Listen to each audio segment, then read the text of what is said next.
anybody that blatantly disregards classified information, well, they should be held accountable. We want a commander-in-chief that understands the importance of protecting our secrets. I still think that they're doing it deliberately so he can't run. I'm deeply troubled to see this indictment move forward. I'm Nicole Killian in Washington. Welcome to America Decides. Former President Trump is now in Florida ahead of an historic court appearance on Tuesday. He is accused of mishandling classified documents and attempting to block the Justice Department's efforts to get them back. Over the weekend, Trump claimed he was the target of political persecution and called special counsel Jack Smith, quote, deranged. Multiple prominent Republicans have defended him in the wake of the indictment.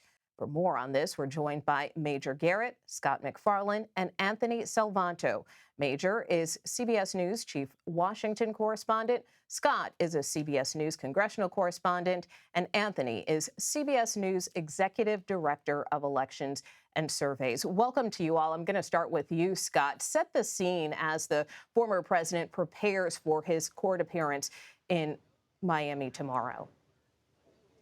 At this moment, Nicole, the security is invisible. Doesn't mean it doesn't exist, just means we can't see it. There's no barricades, no bike rack barriers, no shutting down of city streets. We expect that to change tomorrow. The courthouse behind me opens at 8:30 Eastern time tomorrow.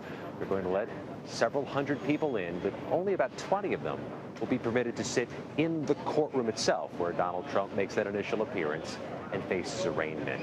This will be quick. The expectation is it's one of those hearings. If you blink, you miss it. It'll happen in about 10-15 minutes time.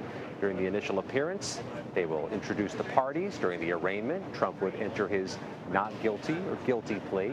All expectations is it's not guilty. They'll talk about release conditions, and he'll be processed by the marshals.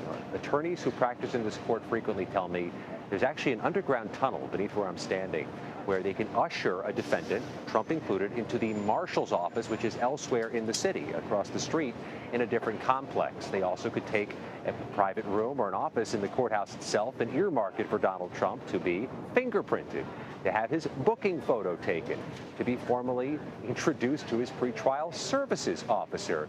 But all of this, Nicole, is likely to be invisible to the public. There are no cameras allowed in federal courthouses, certainly not in the courtroom itself. And it's likely, if not possible, Trump would be escorted through a private entrance. He will not walk in the front door behind me. And Scott, very briefly, where do things stand with the former president's legal team? We know he had a big shakeup before heading down to Miami. He has, as his lead attorney, the same attorney, Todd Blanche, who's representing him in that Manhattan prosecution of Alvin Bragg. He's been trying to add attorneys to the team. And the clerk of courts here in Miami sent a notification to the lawyers. They have to have somebody who is barred or licensed to practice here in the Southern District of Florida, somebody who is accepted by the Florida Bar and by the local court rules. There is some time to get that done before tomorrow's initial appearance, but if for some reason they couldn't get it done, they couldn't get a local attorney of record who's approved for this court, they would have to forestall the arraignment to a different day, and presumably nobody in the defense team, perhaps nobody in the security team, wants to have the former president come back again a different day and go through all this again. And Major, of course, as this legal process plays out, so does the political process. As you know, our Bob Costas sat down with Georgia Governor Brian Kemp a short time ago. We really haven't heard him weigh in on this indictment until now. Let's take a listen. At the end of the day, the jury will be, render the ultimate verdict on that. But look, it is concerning, but I think also it's a distraction. It's distracting from what I think people need to be focused on in the presidential race. And I also think that there's a lot of people around the country, including myself, that are concerned about the fairness issue here on the federal agencies like the FBI and the Department of Justice. What do you make of his response? So it's very cautious, and it is consistent with some of the caution that some Republicans have voiced having read the indictment. There was a preliminary rush by Republicans to say it's all politicized, it's a wish hunt. Then the indictment came out and people said, oh, wait a minute. This looks highly detailed, very specific, with a list of evidence that I don't think many Republicans were expecting that detail and specificity to convey. So, of course, the jury will have the ultimate verdict on this. And is it a distraction? Well, of course it's a distraction. What Republicans don't want to answer is who's to blame for that distraction: the underlying conduct of former President Trump or the Justice Department. Now, there is this larger conversation that Trump has initiated and fed relentlessly, that if not for the politicized Department of Justice, none of this would be happening. He says over and over again in fundraising emails that if he were to plead or give in, all these charges would be dropped. That's not true. These charges would not be dropped. Whether you think they should be brought in the first place is a second question, but they would not be dropped. Former President Trump is going to be prosecuted on this case. He'll have his day in court, and the politics of it are still teasing themselves out. Just a few moments ago on Fox, Nikki Haley, former governor of South Carolina, UN ambassador in the Trump administration, said the former president, if the indictment is true, was incredibly reckless. Incredibly reckless with the handling or mishandling of classified or sensitive information. That's moving in another direction. And I think you're going to see that trend line continue for Republicans as this case plays out and the specificity of it continues to impress upon them the gravity of these charges. Yeah, certainly strong words from Haley there. And Anthony, I want to turn to you. The former president, of course, is telling his supporters to be strong, that they're going to defeat the so-called radical left. He says he's not dropping out of the race, that he won't yield. What does your polling reveal when it comes to some of his rhetoric? So, Nicole, first of all, context. None of these events have done anything to shake Donald Trump's status as the front runner for the Republican nomination, at least at this early stage of the 24 race. A couple of reasons for that. One is how they see this case. I'm going to point to these big numbers behind me right here. Likely GOP primary voters are not seeing this as a potential national security risk if the alleged documents have things like nuclear and military specifications in them. The rest of the country at 80% does. So that's a big difference. The other thing I want to show you, though, is connection to Donald Trump and to your question about standing strong. The Trump voter right now, like those who aren't voting for him, wants somebody who is tough in a presidential candidate. But also, look at this difference. The Trump voters much more likely to want somebody who's demanding of loyalty. Yes, not a majority, but more likely to want somebody who's entertaining. And then also, they're more likely to want someone who is combative. And that's part of the rhetoric that you described. I would add this, Nicole. When we take a look at what the electorate wants Donald Trump to talk about, well, not everybody wants him to talk about these investigations that are going on, but MAGA Republicans, more likely to, his voters, his base does want that. Whether it extends beyond that is a question we'll have to follow. And Scott, I know that you spoke to a lot of voters over the weekend as the former president addressed them both in Georgia and North Carolina, most of them sticking with the former president for now. But I do want to play a bit of sound from former Attorney General Bill Barr. Take a listen. If even half of it is true, then he's toast. I mean, it's a very detailed indictment, and it's very, very damning.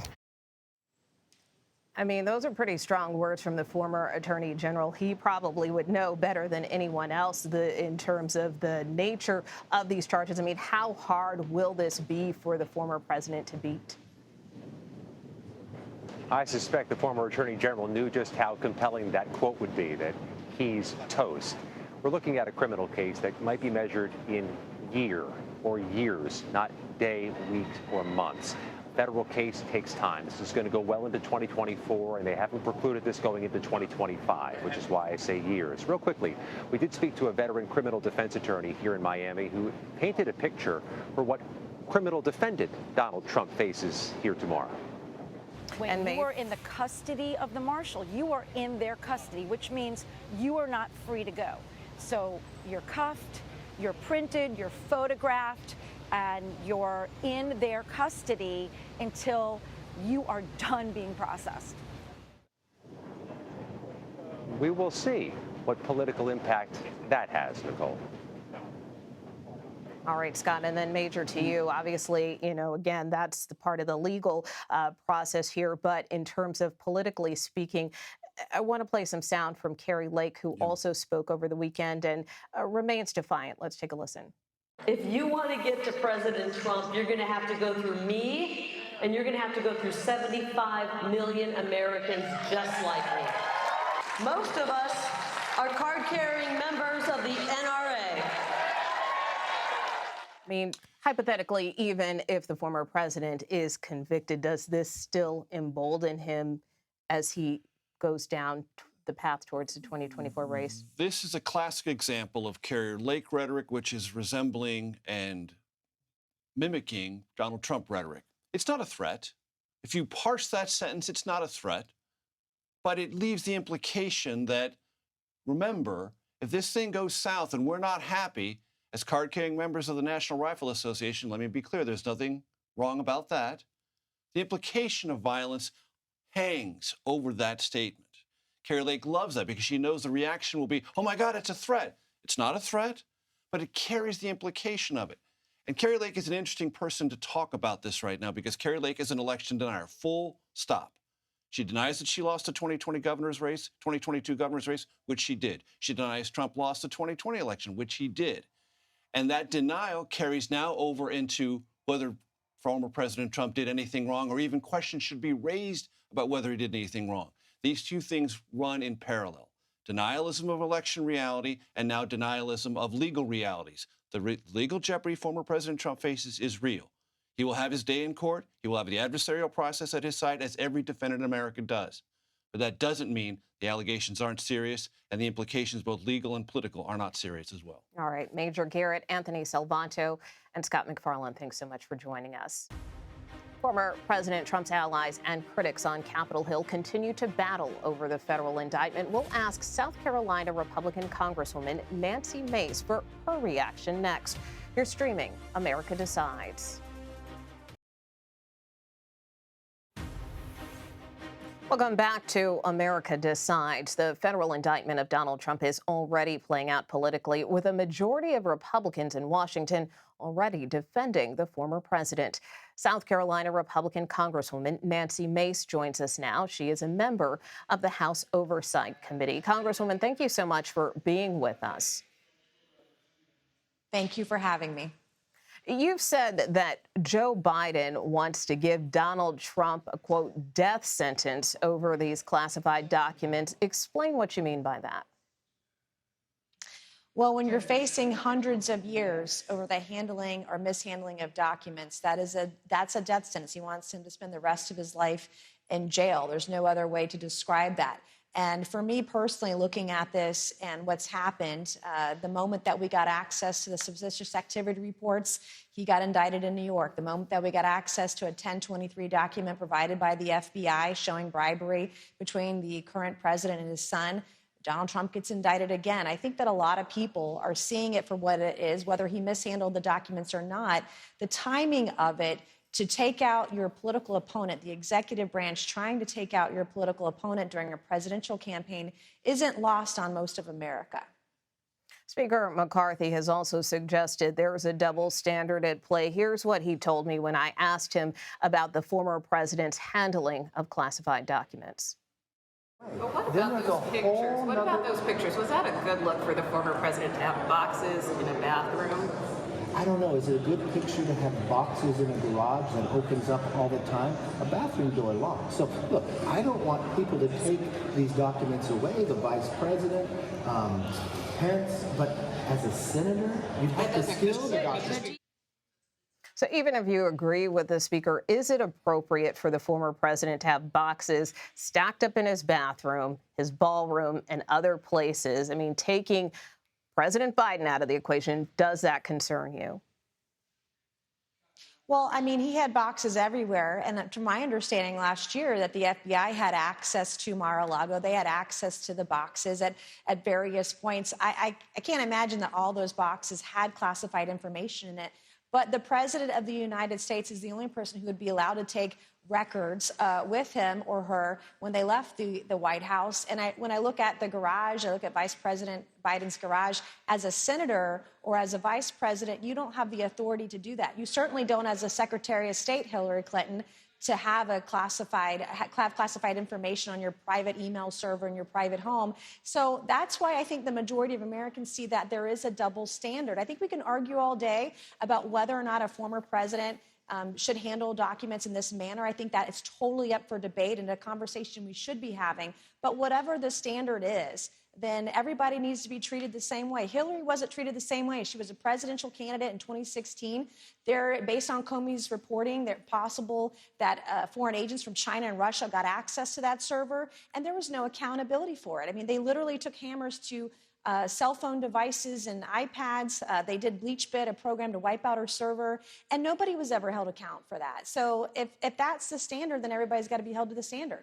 I mean, to that point, you also tweeted that Hillary Clinton used a hammer, as you just mentioned, to destroy evidence of a private email server and classified information on that server and was never indicted. And as you just said, the same standard should apply to everyone, including former President Trump. That being said, your former colleague, Congressman Adam Kinzinger, responded to you saying this is literally untrue, and you know it. You're better than that. How do you respond to Congressman Kinzinger?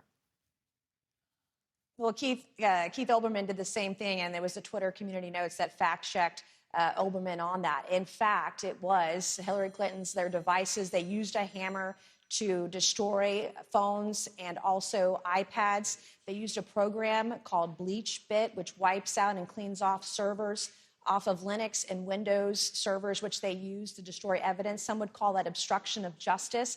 And so the facts are actually on my side. And I know that it may not be easy for the left to admit that's what happened, but that is actually what happened. That's on record. And the other thing that people are forgetting is that agents of China and Russia had access to her server. They never determined that they got access to classified information on the server, but I would imagine the chances were pretty high.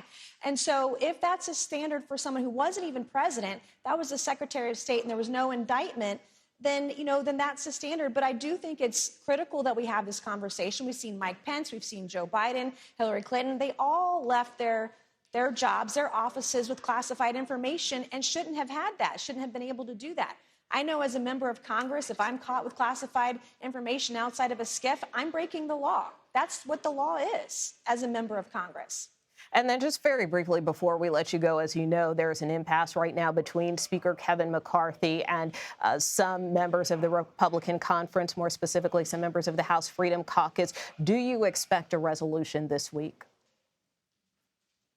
I'm hopeful that we get a resolution this week, but I said early on during the speaker's fight that it was really important to have transparency, to shine sunlight on whatever negotiations were going on, whatever gentlemen's handshakes were being made in back rooms, have it in writing for all of Congress and all of the public to see so that there's no mistake on whatever deals were made. That's part of being in Congress, is negotiating with your colleagues on both sides of the aisle. But I wish it had been in writing. I wish we'd all seen it so we all know what place we're operating from so we can move forward. The American people are facing inflation. They're facing the cost of everything continuing to rise, especially after the debt ceiling bill that will only increase government spending. We got a lot of work to do up here, and I'm ready to get started. All right, Congresswoman Nancy Mace, thanks so much for being with us. Thank you.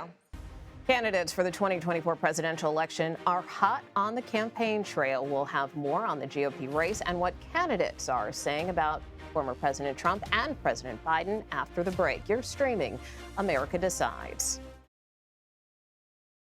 If this indictment is true, if what it says is actually the case, President Trump was incredibly reckless with our national security. More than that, I'm a military spouse. My husband's about to deploy this weekend.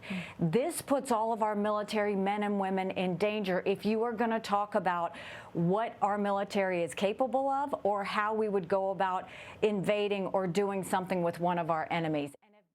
Welcome back to America Decides. That was GOP presidential candidate Nikki Haley criticizing former President Trump's indictment. Other GOP candidates on the campaign trail are also weighing in.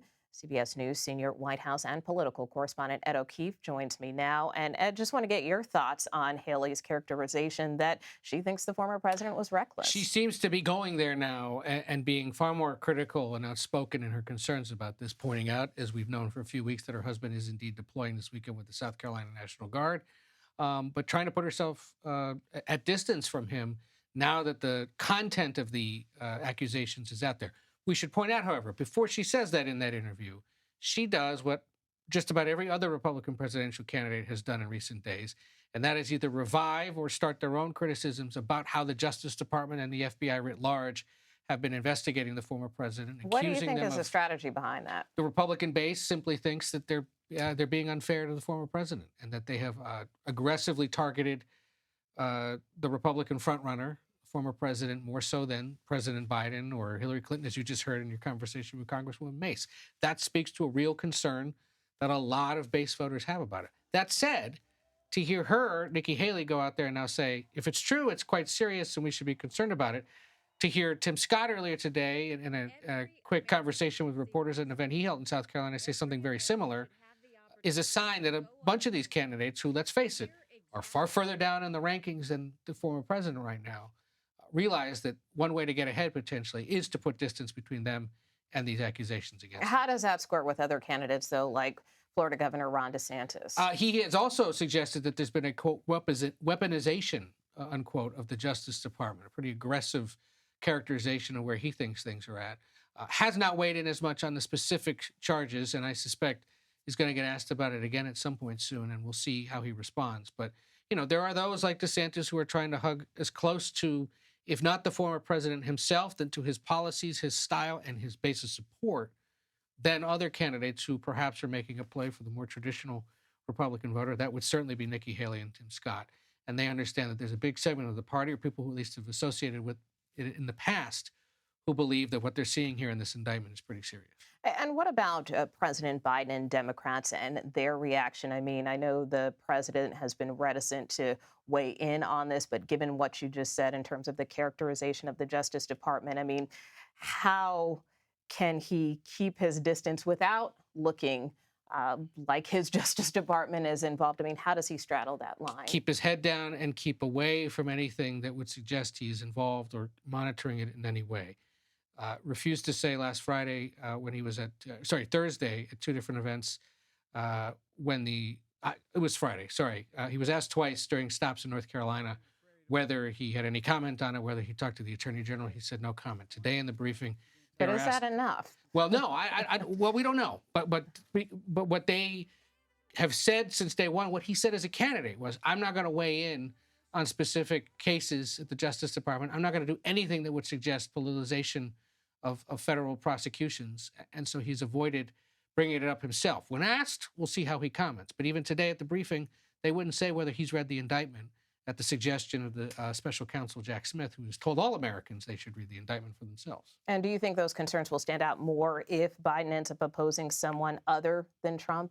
We'll see. Who is it and how aggressively do they potentially raise the issue of, as they call it, the weaponization or the politicization of the Justice Department and the FBI? Remember, DeSantis and others have said that FBI's top leadership has to be cleaned out. In her statements today, Haley was suggesting that the entire federal justice system has to be reconsidered. I mean, those are pretty aggressive stances to take, but it speaks to the anger that a lot of voters, or at least the skepticism that a lot of Americans have about how the Justice Department and the FBI are being run. All right. Ed O'Keefe, thank you so much for joining us as always. And of course, we will see you tomorrow evening when Ed actually anchors America Decides. He will be right here for you. For now, that will do it for us today. You can, of course, stream America Decides Monday to Thursday at 5 p.m. Eastern. You are streaming CBS News.